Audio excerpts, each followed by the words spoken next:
So ముందు అర్థం black paint వేసాం అనుకోండి, ఎలా డ్రైవ్ చేస్తారు? మంచు పడుతుంది, ఎలా డ్రైవ్ చేస్తారు? ముందు అన్నది ఫ్యూచర్, రేర్ వ్యూ మిర్రర్ అన్నది పాస్ట్, స్టీరింగ్ అన్నది ప్రజెంట్. ఫ్యూచర్కి ప్లాన్ చేసుకో, గతం నుంచి నేర్చుకో, బట్ వర్తమానంలో జీవించడం నేర్చుకో. So that's what is important. అందుకే మనకు కథ చెప్తారు, ఒక ముగ్గురు అన్ఎంప్లాయిడ్ యూత్ ఉద్యోగం కోసం వెతికారట, అక్కడ దొరకలేదు, ఆకలేస్తుంది. సో గుడి దగ్గరికి వెళ్తే ప్రసాదం పెట్టారు. సో ఆ ప్రసాదం చాలా తక్కువ ఉంది, అప్పటికే లేట్ అవ్వడం వల్ల. సో వాళ్ళు ఏమనుకున్నారంటే మనకి ఎవరికి సరిపోదు కనుక పడుకుని ఉదయాన్నే తిందాం, ఎవరికి మంచి కళ వస్తే వాళ్ళు తిందాం, అట్లీస్ట్ ఒకరన్నా మనం you can have the Prasad. So పడుకున్నారు. ఒక ఆయన, ముగ్గురు డిఫరెంట్ రిలీజియన్స్. ఒక ఆయన లెగ్స్ మా దేవుడు వచ్చాడు, ఆయన నేను ఫుట్బాల్ ఆడుకున్నాం, వెరీ గుడ్. రెండో ఆయన అన్నాడు నాకు మా దేవుడు వచ్చాడు, ఆయన నేను బ్యాడ్మింటన్ ఆడుకున్నాం, ఎక్సలెంట్. మూడో ఆయన ఏం మాట్లాడలేదు. సో ఆయన అడిగారు నీకు కళ వచ్చినట్లేదు, మేము పంచుకోమా ప్రసాదం, మాకు మంచి కళలు వచ్చినాయి. లేదు నాకు కూడా కృష్ణుడు కళ్ళ వచ్చాడు, వచ్చి నన్ను నిద్ర లేపి ఏం చేస్తున్నావు, ముందు లేసా ప్రసాదం తినన్నాడు, తినేసి పడుకున్నాను. కళలు కానండి, కానీ ఇప్పుడు ఈ రోజు ఉన్నదే వాస్తవం. జీవితంలో మనం జీవించేది 7 రోజులు, మండే టు సండే, ఇవే రిపీట్ అవుతాయి జీవితాంతం అంతా. If you can change a day, we can change a week. If you can change a week, week becomes a month, month becomes N year, year becomes a life. So అందుకనే మన ఆయుర్వేదంలో దినచర్య అని ఉంటుంది. ఒక్కరోజు దినచర్య మార్చుకుంటే you can change your life. Your whole life is in 1 day. So ఎంతమంది 5 గంటల కంటే ముందు లేస్తారు? తర్వాత లేదండి, ముందు, బిఫోర్ 5 o'clock. 5 గంటల కంటే ముందు లేచిన వాళ్ళు దేవతలట. ఎందుకంటే మనకి అమృత గడియలు, బ్రహ్మ ముహూర్తం అప్పుడే వస్తుంది. మైండ్ ఆల్ఫా స్టేజ్లో ఉండే సమయం కూడా అప్పుడే ఉంటుంది. ఇది ఎలా ఉంటుందంటే, మన మైండ్ ఎక్కువ ఆలోచనలు ఉన్నప్పుడు నువ్వు ఆలోచనలే రావు, నీకు సరైన ఆలోచనలు. You won't get a new thought when there are lot of thoughts. Only at a no thought stage you will get a new thought. Lot of traffic ఉన్నప్పుడు you don't enjoy your drive. Early morning you can enjoy when you walk. Traffic ఎక్కువ ఉంటే bench car కూడా enjoy చేయలేం. So early morning you will have very very less thoughts, density of thoughts తక్కువ ఉంటాయి. కాబట్టి ఆ సమయంలో morning up to 9 o'clock mind is 100% receptivity కలిగి ఉంటుందండి. ఏం చదువుకున్నా అది that is a peak hours అనమాట. అలా మళ్ళీ ఈవినింగ్ కూడా ఉంటుంది. అందుకే మనకి 2 ఉదయాలు ఉంటాయి మనకి హిందూ సంప్రదాయంలో, ఉదయం మళ్ళీ సాయంత్రం, సంధ్యా సమయం అంటాం. So 2 days can start. So your beliefs lead to attitude. Now you tell me, మీరు బ్యూటిఫుల్, ఎంతమంది బ్యూటిఫుల్ అంటే కొంతమంది చేతులు ఎత్తారు, మా దగ్గర 10 ఉన్నాయి. అలా అయితే సో 3 కోట్ల కంటే వర్త్ ఉన్న వాళ్ళు ఇక్కడ ఒకరున్నారు, ఇంకెవరు లేరా? రైట్. సో ఎంతమందికి 2 కళ్ళు కనబడుతున్నాయి? Very good. సో ఈ ప్రపంచంలో కొన్ని కోట్ల మందికి చూపు లేదు. మీరు ఒక కన్ను కార్నియా ఇస్తే జస్ట్ లేయర్ తీసుకుంటారు అంతే. 1 crore ఒక కన్ను ఎంతమంది ఇచ్చేస్తారు? Good. So you got 1 crore worth. సిద్ధపడ్డా ఉంటే 1 crore వర్తే కదా. 2 కిడ్నీలు పనిచేస్తున్నాయి కదా, ఒక కిడ్నీతో బతకొచ్చు, 1 more crore. 1 leg 50 lakhs. 1 liver, heart 5 crore, brain 50 lakhs, 100 rupees. ఎలాగ మీరు పెద్ద వాడలేదు కదా. సో ఇమేజిన్, మీ బాడీలో ఉన్న పార్ట్ల ప్రకారం, మెడిసిన్ ప్రకారం ఈవేళ ఇంప్లాంట్స్ తయారు చేశారు. నాకు 2 కొడుకులండి. నా చిన్న అబ్బాయికి నేను కాక్లియర్ ఇంప్లాంట్ చేయించాను, ఎందుకంటే he's born with profound hearing loss. 11 lakhs cost. దాని మెయింటెనెన్స్కి ఆల్మోస్ట్ 1-2 lakhs అవుతుంది ఎవ్రీ ఇయర్. అంటే 2 చెవులకి ఉన్న ఇంప్లాంట్ చేయించాలంటే 22 lakhs. And it's not equal to your natural hearing. బ్రెయిన్కి ఇంప్లాంట్ లేదు, హార్ట్కి ఇంకా ఇంప్లాంట్ లేదు. ఇందాక రత్నాకర్ గారిని అడగండి, గ్లోబల్ హాస్పిటల్లో లివర్ ట్రాన్స్ప్లాంటేషన్కి ఎంత ఛార్జ్ చేస్తారు? Almost 70 lakhs. సో నీ బాడీలో ఉన్న పార్ట్లు ఇంప్లాంట్స్ ఉన్న ప్రకారం 3 కోట్ల వర్తట.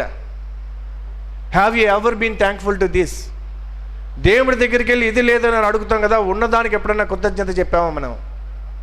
రియల్ యాటిట్యూడ్ అంటే attitude of gratitude is the real attitude which can take you to different altitude అంటారు. అలాగే ఎంతమందికి అక్క చెల్లెళ్ళు, అన్నదమ్ములు ఉన్నారు? సో ఎన్ని కోట్లు ఇస్తే వాళ్ళని వదిలేస్తారు మీరు?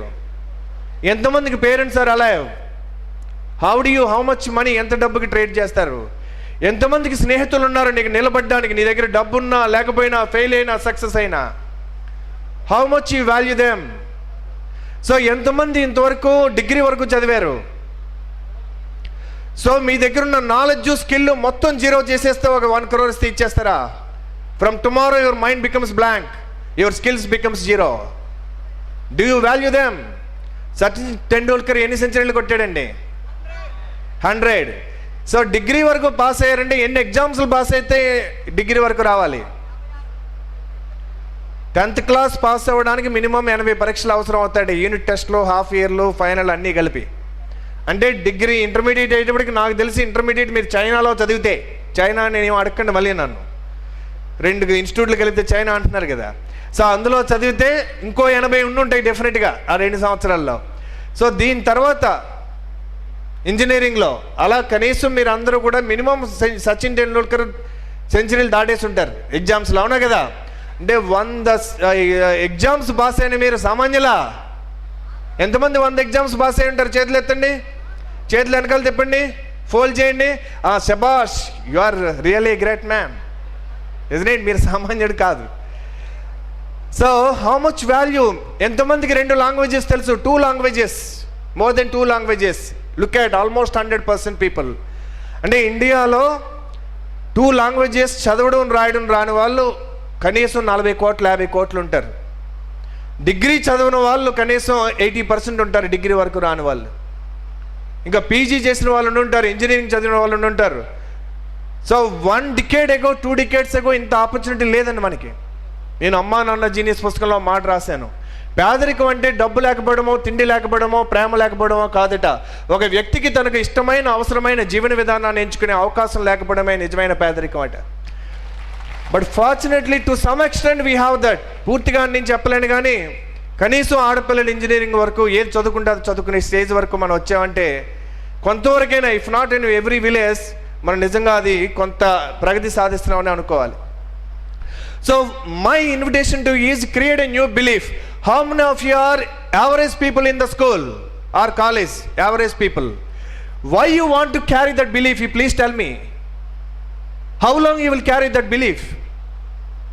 If you have a cashew nuts in a jar but the label is mirchi, will you ever search for cashew?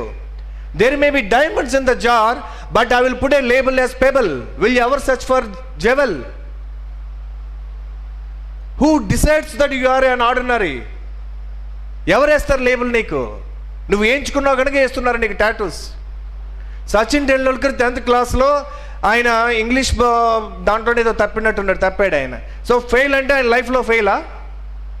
ఇవాళ మహారాష్ట్ర గవర్నమెంట్ ఇంగ్లీష్ సిలబస్లో ఆయన పాఠం ఒక ఇన్స్పైరింగ్ లెసన్స్గా పెట్టింది అది. So everybody has got a unique talent. Our institutions cannot decide, our elders cannot decide, even you cannot decide who are you, because you don't know. So మనకి 3 zones ఉంటాయి. There are some things you know and you know that you know. There are some things you don't know and you know that you don't know. But there are so many things in life you don't know and you don't even know that you don't know. It's not about anybody, it's about you. How much you know about you? మీకు మీ mind తప్ప, మీకున్న general knowledge తప్ప ఏం తెలుసు మీ గురించి మీకు? What we are potential, దేనికి మనం ఒక పాసిబిలిటీ అని. సో ఈ ప్రపంచానికి ఎవరైనా 4 రకాలుగా వస్తారట: visitors, complainers, positive thinkers and creators. Visitors అంటే వాళ్ళు వస్తారు వెళ్ళిపోతారు, వాళ్ళ వల్ల ప్రయోజనం ఏం లేదండి. తిన్నామా పడుకున్నామా, వాళ్ళ లైబిలిటీ, ఈ కంట్రీకి లైబిలిటీ వాళ్ళు. అదే మా ఫ్రెండ్ చెప్పినట్టయితే వాళ్ళు ఉండాలి అక్కర్లేదో మీరే డిసైడ్ చేసుకోండి. అంటే పశువుల మాట వినమని కాదండి, ఇది వెటర్నరీ వాళ్ళు స్పాన్సర్ చేసినంత మాత్రమేనా?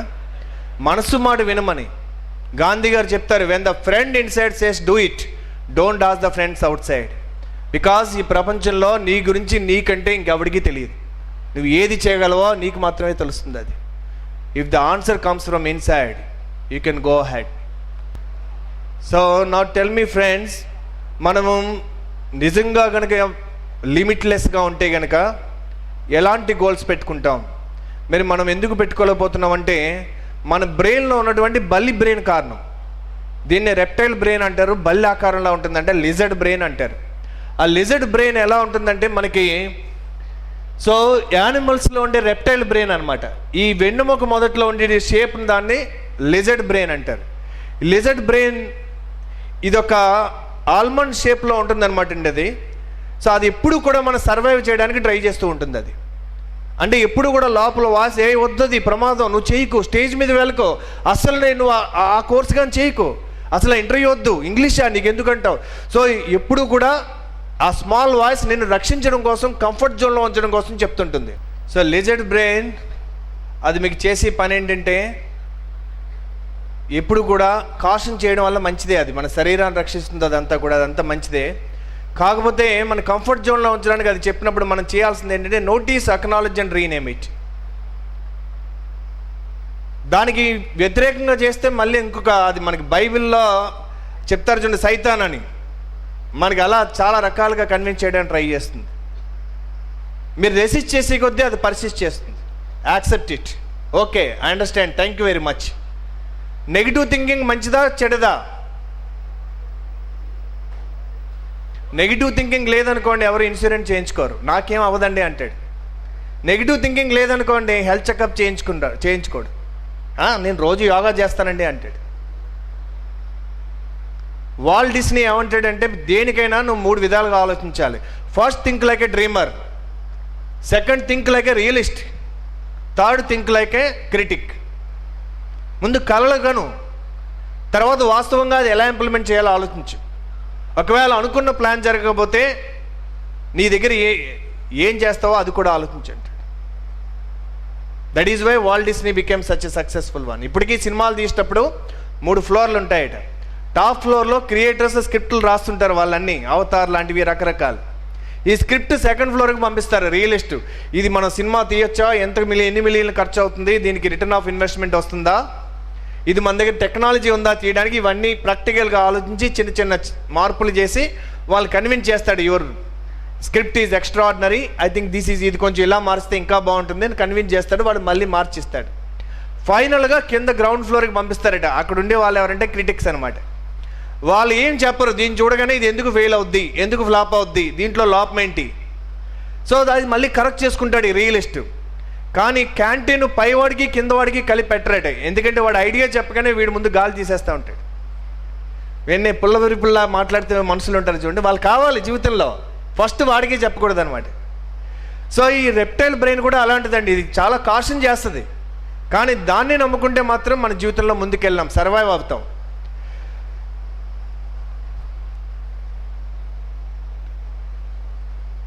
So I have a few minutes time. I cannot teach anybody anything, but I can only make you think. So this program is help you to create a new future. So what is fire within? There are 4 needs మన జీవితంలో అవసరం. Spiritual need, mental need, physical need, social need. So ఏదన్నా మీకు ఒక career ఈ 4 కనుక ఇస్తుంటే కనుక then we can call it as a career. So అయితే ఏ నీడ్ ఫుల్ఫిల్ అవ్వాలి ఫస్ట్? ఫిజికల్ నీడా, మెంటల్ నీడా, ఎమోషనల్ నీడా, స్పిరిచువల్ నీడా? ఏ నీడ్ ఫుల్ఫిల్ అవ్వాలి ఫస్ట్? ఫిజికల్ నీడా? అదే అబ్రహం మాస్లో గారు చెప్తారు కదా, హైరార్కీ ఆఫ్ హ్యూమన్ నీడ్స్. మొదటి నీడ్ ఏంటంటే ఫిజికల్ నీడ్స్, రోటీ, కపడా, మకాన్ ఆర్ సెల్ ఫోన్. ఈ 4 దాటిన తర్వాత మనిషికి సెక్యూరిటీ కావాలి, జాబ్ సెక్యూరిటీ కావాలి. సింగరేణి కాలనీస్లో అయితే నేను పనిచేయను, బార్డర్లో ఎల్ఓసి దగ్గర పనిచేయను, ఆఫ్ఘనిస్తాన్లో వస్తే పనిచేయను, because I need security. So ఇది దాటిన తర్వాత మనిషికి ఏది కావాలంటే బిలాంగింగ్. నన్ను అక్కడ టీంలో యాక్సెప్టెన్స్ ఉండాలి, ఫ్రెండ్లీగా ఉండాలి, అక్కడ పనిచేసే వాతావరణం బాగుండాలి. సో ఇది అయిన తర్వాత 4వ నీడ్ ఏంటంటే నాకు అందరిలో ఒకటిగా కాదు, స్పెషల్ రికగ్నిషన్ కావాలి. సో నాకు ప్రమోషన్ అందరితో పాటు ఇస్తే నాకు ఐఎమ్ నాట్ హ్యాపీ, నాకు స్పెషల్ డిజిగ్నేషన్ కావాలి. అందుకని హెచ్ఆర్ మేనేజర్స్ ఇన్నోవేట్ చేస్తుంటారు. సో జనరల్ మేనేజర్, వెల్ఫేర్, ఏదో కొత్త పేర్లు పెడతారు, ఎందుకంటే డిజిగ్నేషన్ మారకపోతే ఆయన ఉండడు అక్కడ. సో 4వ లెవెల్ దాటిన తర్వాత 5వ లెవెల్ నాకు ఇవన్నీ అనవసరం అండి, నా టాలెంట్ని నేను ఎక్స్ప్రెస్ చేసేటటువంటి ఫ్రీడమ్ కావాలి నాకు, because I have lot of ideas, I need to learn, I need to explore. So 5వ లెవెల్ దాటిన తర్వాత 6వ level meaning, cognitive need, I should feel good, there must be some purpose. నాకు తెలుసున్నటువంటి ఒక చాలా పెద్ద manager, he resigned and joined in another company as a CSR incharge, corporate social responsibility, because he felt this is giving me more satisfaction. So meaning కావాలి. So 7th level is aesthetic, నేను పనిచేసే places చాలా బాగుండాలి, aesthetic beauty, కళా పోషణ అనమాట. 8th level is transcendence, so mother Teresa, Gandhi, ఇంకా నాకంటూ ఏమి ఉండదు అనమాట. So what can I contribute అనే లెవెల్లో ఉంటుంది. అలాగే కెరియర్లో కూడా లెవెల్ 5 అనే ఒక 5 లెవెల్స్ ఉంటాయండి. ఆ లెవెల్స్ ఏంటో ఒకసారి మీరు చూడండి. సో కెరియర్ ఎలా స్టార్ట్ అవుతుంది. మొదటి level highly capable individual. They recruited you from campus, you joined in the company, you are very happy, you got a job. So you give lot of productive contributions through your talent and knowledge and skills. But అయితే మిమ్మల్ని టీంలో వేశారు, కానీ ఒక cricket టీంలో వేశారనుకోండి, మీ century మాత్రమే చూసుకుని team ఓడిపోతున్నా మీరు పట్టించుకోలేదనుకోండి, అక్కడ సిగ్నల్స్ ఇచ్చినా ఫాస్ట్గా కొట్టమని ఆ టీంలో ఆ మ్యాచ్లో మాత్రమే ఉంటారు మీరు. So second level is you must become a team member. So దాని తర్వాత మీకు స్కిల్స్ ఇంకా పెరిగితే you become team leader. Team leader పెరగాలంటే మీ టాలెంటే కాకుండా ఇతరుల టాలెంట్స్ని గుర్తించడం, వాళ్ళ టాలెంట్స్ని ఎలా ఉపయోగించుకోవాలో తెలియడం, that is called leadership. Good to great books ప్రకారం ఏంటంటే ఒక కంపెనీలో రైట్ పీపుల్ ఉండాలి, కంపెనీలో రాంగ్ పీపుల్ ఆఫ్ ఉండాలి. డోంట్ వరీ, దాని మీదే మీ ఫోకస్ వెళ్ళాల్సిన అవసరం లేదు. Second, right person should be in the right seat. Manmohan Singh గారు మంచి ప్రైమ్ మినిస్టరా, గొప్ప ప్రైమ్ మినిస్టరా? He's a good finance minister or great finance minister? So he's a right man in, isn't it? So performance ఒక లీడర్కి తెలియాల్సింది ఏంటంటే, సో సరైన వ్యక్తిని సరైన పని అప్పచెప్పడం. ఎందుకంటే ట్రైనింగ్ ఇవ్వడం వల్ల అందరూ మారిపోరండి. ట్రైనింగ్లో ఒక సూత్రం ఉంటుందండి, with training you can make a donkey a better donkey but not a horse అని. కాకపోతే ఏంటంటే మోటివేషన్ అండ్ రియలైజేషన్, ఇన్స్పిరేషన్ వేరు. సో ఇదేంటంటే ఒక హార్స్ డాంకీ అనుకుంటా ఉంటే నువ్వు డాంకీ కాదు, నువ్వు హార్స్ ఇవన్నీ రియలైజ్ చేయడం మొదటి పని. ఇంక రెండో పని అక్కర్లేదు. రెండో పని ఏంటంటే ఆటోమేటిక్గా once it realises it is horse, then it requires further coaching. So ఎందుకంటే ఒక హార్స్ ఉందనుకోండి, ఆ హార్సు బాగానే పరిగెడుతుంది, చాలా పొటెన్షియల్ ఉంది, కానీ అప్పుడప్పుడు ఆగిపోతూ ఉంటుంది. ఎందుకు ఆగిపోతుంది చూడండి. సో నిజానికి మహాభారతం ముగ్గురు వల్ల జరిగిందట. భీష్ముడు, ద్రోణుడు, కర్ణుడు. ముగ్గురు గొప్ప వాళ్ళే, ముగ్గురు ధర్మాత్ములే. భీష్ముడు మరి తన ముందు అధర్మం జరుగుతుంటే ధర్మాన్ని సెంటర్గా తీసుకోకుండా తను ఎప్పుడో తన నాన్నకి ఇచ్చిన మాటని కట్టుబడి ఉన్నాడు. తన ముందు జరిగే అన్యాయానికి కూడా కరగకుండా తన మాటకి ఎక్కువ వెలవడం వల్ల ఆయన అపసయం మీద ఉండాల్సి వచ్చింది. అదే ద్రోణుడు గొప్ప విలుకాడు, గొప్ప మహాయోగికి, మహర్షికి కొడుకుగా పుట్టి అంత జ్ఞానం ఉన్నవాడైనా కానీ శిక్షకుడుగా మిగిలిపోయాడు, వ్యాపారంగా చేశాడు. తిరిగి తన శిష్యుణ్ణి తన ప్రతీకారానికి వాడుకున్నాడు. ప్లస్ అన్నిటికంటే తన కొడుకుకి రాజ్యం కోసం అధర్మం వైపు యుద్ధం చేశాడు. So he's a son centred. So అలాగే కర్ణుడు self centred. Is there anybody principle centred? Is there anybody value centred? అందుకే ఈయన స్టీఫెన్ ఆర్ కోవే గారు ఇది రాశారు. ఎవరైనా లీడర్ ఏంటంటే రెండు రకాలు ఉంటాయి. ఒక వ్యక్తి మనీ సెంటర్డ్ అయ్యాడు అనుకోండి, డబ్బు సంపాదించడమే జీవితం జయంగా పెట్టుకుంటాడు. 1000 కోట్లు కావచ్చు, 1,00,000 కోట్లు కావచ్చు, అతను డబ్బు సంపాదిస్తాడు, కానీ ఆ ప్రస్థానంలో అతను ఆరోగ్యాన్ని పోగొట్టుకుంటాడు, రోజుకో 50 మందులు మింగుతూ ఉంటాడు. అతను రిచ్ అంటారా? ధనవంతుడు వేరు, ఐశ్వర్యవంతుడు వేరు. సో అలాగే కొంతమంది కెరియర్ సెంటర్డ్ ఉంటారు, వర్క్ సెంటర్డ్, వర్కాహాలిక్, ఆల్కహాలిక్స్ లాగా వర్కాహాలిక్. సో అతను రాత్రి 9 అయినా 10 అయినా ఇంటికి వెళ్ళడు, ఎందుకంటే గర్మే కొంచెం ప్రాబ్లం హై. సో ఆయన ప్రతి పురుషుడి వెనుక స్త్రీ ఉంటుందంటే మరి ఆవిడ నాగింగ్ చేసో ఏం చేసో ఇంటికంటే ఆఫీస్ బెటర్ అనుకుని ఇక్కడ చాలా కష్టపడి పనిచేసి సక్సెస్ అవుతాడు. నిజానికి మరి ఈయన విజయానికి ఆవిడే కారణం అవుతుంది. ఆవిడ ఎందుకు అలా సాధిస్తుంది అంటే మరి ఈ మనిషి ఎప్పుడు ఇంటికి వచ్చినా సెల్ ఫోన్ దిగడు కదా అయినా.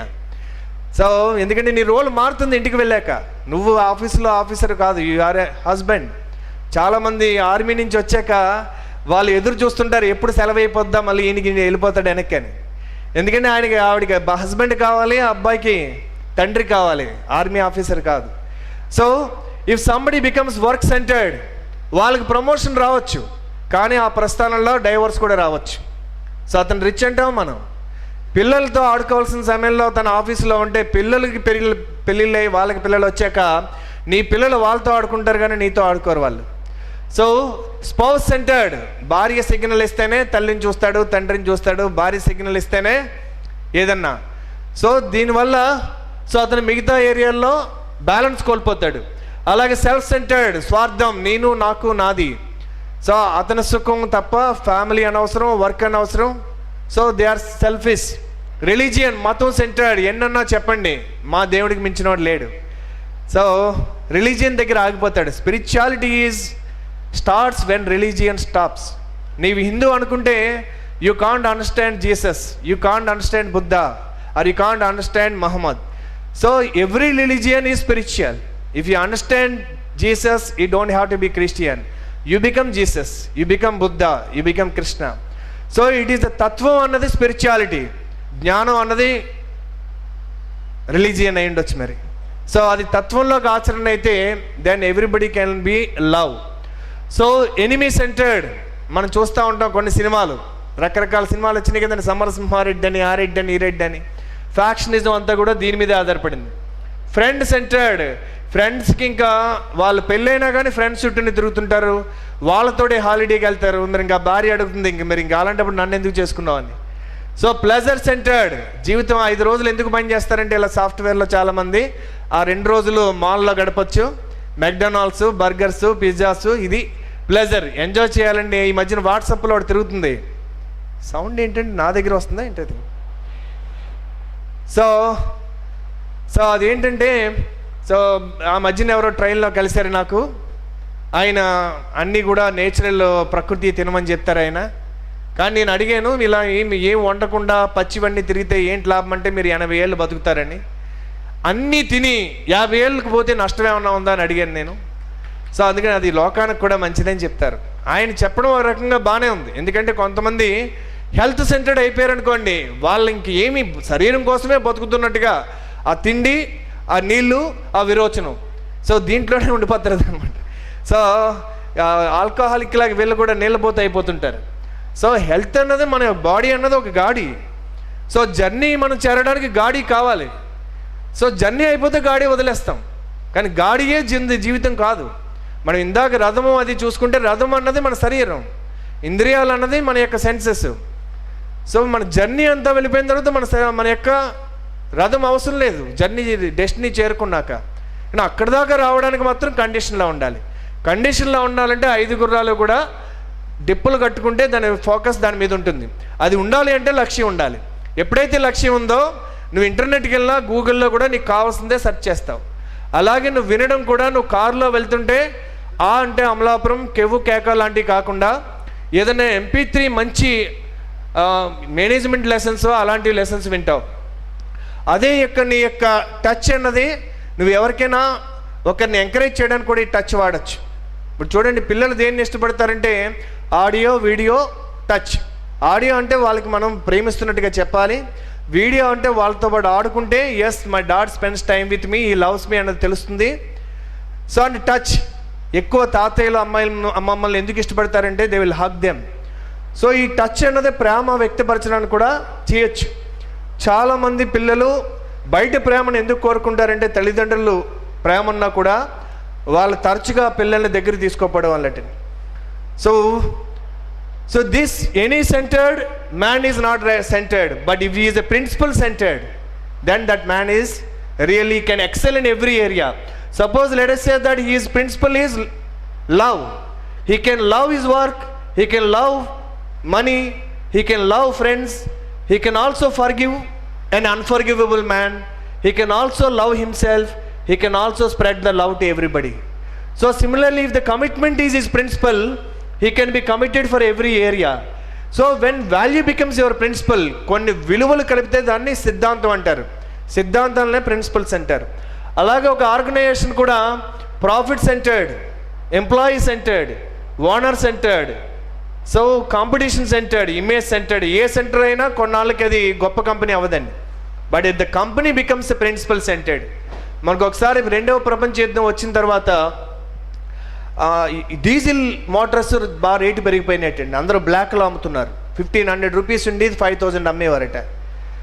అది ఎక్కువ ఇంపోర్ట్ చేసుకుని అమ్మేది మన ఇండియాలో TVS కంపెనీ అట. సో అందరూ కూడా చాలా ఎక్కువ రేటుకి అమ్ముతుంటే మన TVS కంపెనీ వాళ్ళ డీలర్స్ అందరికీ ఏం లెటర్ రాసిందంటే, so sell for MRP only, don't sell for any extra amount అని పెట్టిందట. చాలా స్టాక్ వాళ్ళ దగ్గరే ఉంది. ఎందుకంటే వ్యవసాయంలో వాడేవారు ఈ చేపలు పట్టడానికి చాలా డీజిల్ ఇంజన్స్కి అదొకటే సోర్స్ ఉండేది. సో ఏదైతే 5,000 10,000 కంపెనీయో ఆ కంపెనీ ఒక్కటి ఈరోజు లేదట, టీవీఎస్ కంపెనీ మాత్రమే ఈ రోజుకి ఉందట. అంటే that company is a principle centred company. So good to great companies అవ్వాలన్నా, పర్సన్ గుడ్ టు గ్రేట్ అవ్వాలన్నా, man must become his centre. So ఇవాళ గాంధీ గారి గురించి చెప్తే కొన్ని విలువలు గుర్తొస్తాయి. గాంధీ గారు వేరు, విలువలు వేరు కాదు. మొట్టమొదటిసారి సో ఒక ముద్దాయి కోర్టులోకి వస్తుంటే జడ్జి గారు లేచి నుంచున్నారు. ఎందుకు లేచి నుంచున్నారు, ఆ వ్యక్తి ఎవరు, గౌరవం దేనికి ఒకసారి చూడండి. మీరు గారికా గాంధీ గారు చేసిన పనికా? గాంధీ గారు నడిచొస్తున్నారా, గాంధీ గారి యొక్క విలువలు నడిచొస్తున్నాయా? Truth walking, peace walking, faith walking. So ఎప్పుడైతే విలువలు నువ్వు ఒకటి కలిసావో దాన్ని ఇంటిగ్రిటీ అంటారు. When values and you become integrity, then your everything, whole life will alter. నేను అక్కడ గుడ్ టు గ్రేట్ అనే దాంట్లో చెప్పినటువంటి విషయాలు ఒకసారి లాస్ట్లో చెప్పి I will conclude this programme. So for anybody's life, first you have to create a vision for your life. At least 10 years 20 years, whatever the career you choose. ఎలా జీవిద్దాం అనుకుంటున్నావు, దాంట్లో నువ్వు ఒక్కడిగా ఉందాం అనుకుంటున్నావా, ఆ ఫీల్డ్లో ఒక ఇంపాక్ట్ క్రియేట్ చేద్దాం అనుకుంటున్నావా? Do you really want to create a new pattern? Do you really want to create an impact in that field? So then if you can see yourself in that field as a game changer. Arvind Kejriwal is a game changer. ఆయన ఇప్పుడు బాగుండకపోయినా దాని తర్వాత వేరే పార్టీల్లో కూడా చాలా మార్పులు వచ్చినాయి, ప్రజల్లో కూడా ఆలోచనలో చాలా మార్పులు వచ్చినాయి. సో అలాగే ధోని క్రికెట్లో ఒక గేమ్ చేంజర్. సో అలా మీరు చాలా ఫీల్డ్స్లో చూడొచ్చు. ఒక ఐఫోన్ అన్నది గేమ్ చేంజర్, ఇంతకుముందు అలాంటి ఫోన్స్ లేవు. సో మొబైల్ ఫోన్స్లో రిలయన్స్ అన్నది ఒక game changer. So today prime మినిస్టర్స్లో Narendra Modi is a game changer. అలాగే ఇంపాక్ట్ ప్రోగ్రామ్స్ పెట్టి మన గంపా నాగేశ్వరరావు గారి ఇండస్ట్రీలో ఒక గేమ్ చేంజర్. సో వాట్ మీ ఫీల్డ్లో ఎలాంటి మార్పులు మీరు తీసుకురాగలుగుతారు, ఎలాంటి ఇంపాక్ట్ క్రియేట్ చేస్తారు? నేను ఎండమూరి వీరేంద్రనాథ్ గారు వచ్చారు. So he is one man, they are called legends. So అలా నేను రాసినటువంటి పుస్తకాలు ఇప్పుడు 1,00,000 పుస్తకాలు అమ్ముడే ఉంటాయండి. అయినా నేను ఇక్కడికి రాకముందు మీలో చాలామందికి తెలియదు. అదే ముహమ్మద్ ఖాన్ తెలుసా అని అడిగితే ఎంతమందికి తెలుసు? తెలుస్తారు. ఎందుకంటే మనం దేనికి చూడయ్యేమో మనం అది బాగా కనపడుతుంటుంది. If you can see yourself as a leader in that field, because existing ప్యాటర్న్లో బతికితే you cannot change the game, you will have to create a new game. So ఇది ఎలాంటిదంటే మారథాన్ రేస్ వేరు, స్ప్రింట్ రేస్ వేరు. Marathon అన్నది 42 కిలోమీటర్ల ప్రయాణం, sprint అన్నది 400 మీటర్ల మ్యాక్సిమం. స్ప్రింట్ రేస్లో వేరే వాడికంటే స్పీడ్గా పరిగెడితేనే నీకు కప్పు. కానీ మారథాన్లో నీ సత్తా నీవు తెలుసుకోవడం కోసం చేసే ప్రయాణాన్ని మారథాన్ రేస్ అంటారు. Career is a marathon race, life is a marathon. It's not with any competition with anybody, it is competition with yourself. When you can see yourself as a leader in your field, then you get inspiration. So then you must set some standards. ఏది evidence next 5 yearsలో ఎలా ఉంటే you have created an impact, then you have to start taking action. చాలామంది action ఎందుకు తీసుకోరంటే వాళ్ళకి భయం. So భయం ఏంటంటే ఓడిపోతాయని భయం. సో అప్పుడే మీరు చేయాల్సింది ఏంటంటే, సో నిజంగా మీరు కనుక చేయకపోతే లైఫ్ ఎలా ఉంటుంది ఇది చూసుకోండి ఒకసారి. 5 years తర్వాత మీరు ఇలాగే చదివితే మీకు 30,000 రూపాయలు జీతం వస్తుంది. 5 years తర్వాత తిరుపతిలో ఒక 2 bedroom 3 bedroom రెంట్ ఒక 25,000 ఉండొచ్చు. It is going to be A city, because ఆంధ్రప్రదేశ్లో ఇది ప్రామినెంట్ ప్లేస్ కాబట్టి. సో 5 years తర్వాత మీకు పిల్లల్ని ఇద్దరిని జాయిన్ చేయాలంటే ఓక్రిడ్జ్ స్కూల్ లాంటిది ఇక్కడ పెడితే ఎల్కేజీలో జాయిన్ చేయడానికి 2.5 lakhs మీకు ఖర్చు అవ్వచ్చు. ఎందుకంటే వరల్డ్ క్లాస్ తయారు చేయాలంటే లోకల్ క్లాస్లో జాయిన్ చేయలేరు కాబట్టి you will have to spend lot of money. ఇద్దరు పిల్లల్ని మీకు సంవత్సరానికి వాళ్ళ ఫీజులకి ఎంత అవుతుందో ఊహించండి.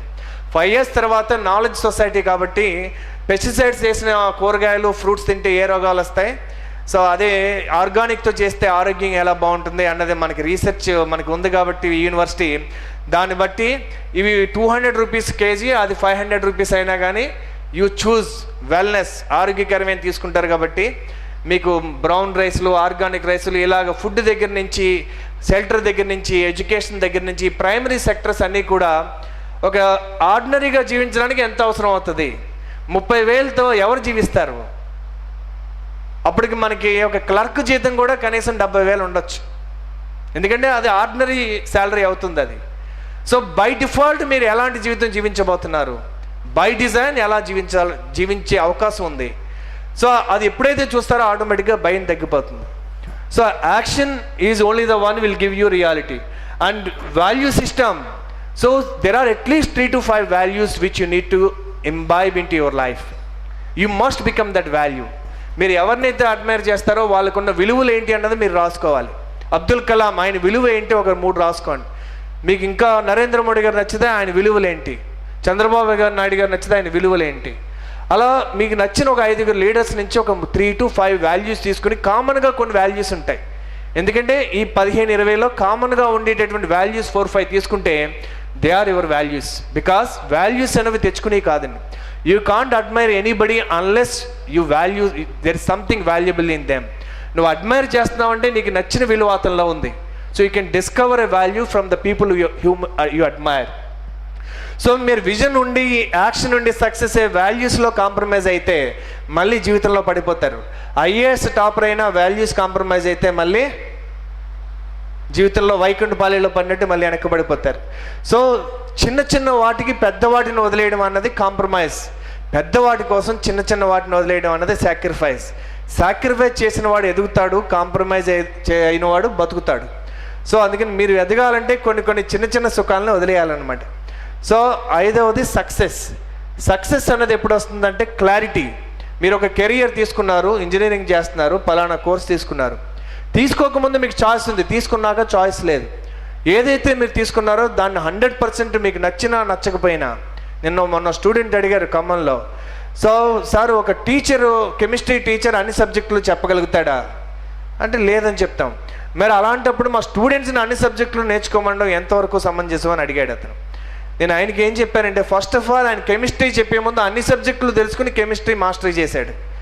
సెకండ్ ఎంబీబీఎస్ ఏంటంటే జనరలైజేషన్, బాడీ గురించి అంతా చెప్తారు.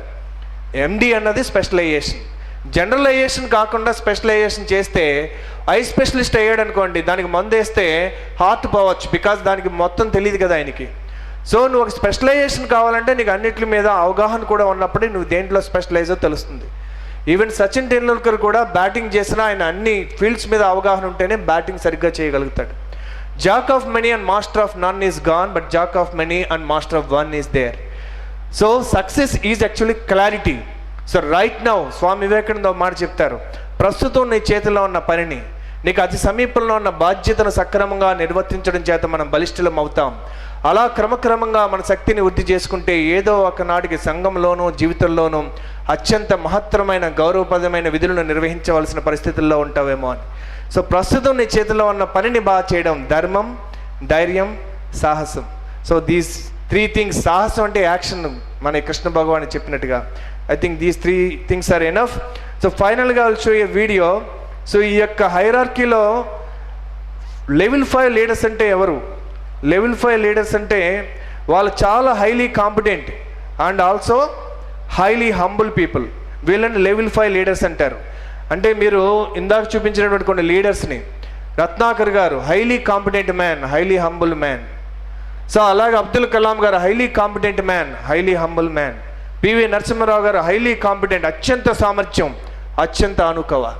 మీరు ఈ గొప్పగా ఎదిగిన వాళ్ళని ఎవరన్నా చూసినా కానీ చాలా అద్భుతమైన వ్యక్తులు గ్రౌండ్కి నేల విడిచి సాము చేయరు. వాళ్ళు చాలా అణిగి మునిగి ఉంటారు. అంటే వాళ్ళకి తెలుసు నా ద్వారా జరుగుతున్న ఈ పనులు కానీ నా వల్ల కాదు అన్న విషయం వాళ్ళకి తెలుసు, కాబట్టి ఈగో అన్నది వాళ్ళకి ఉండదు.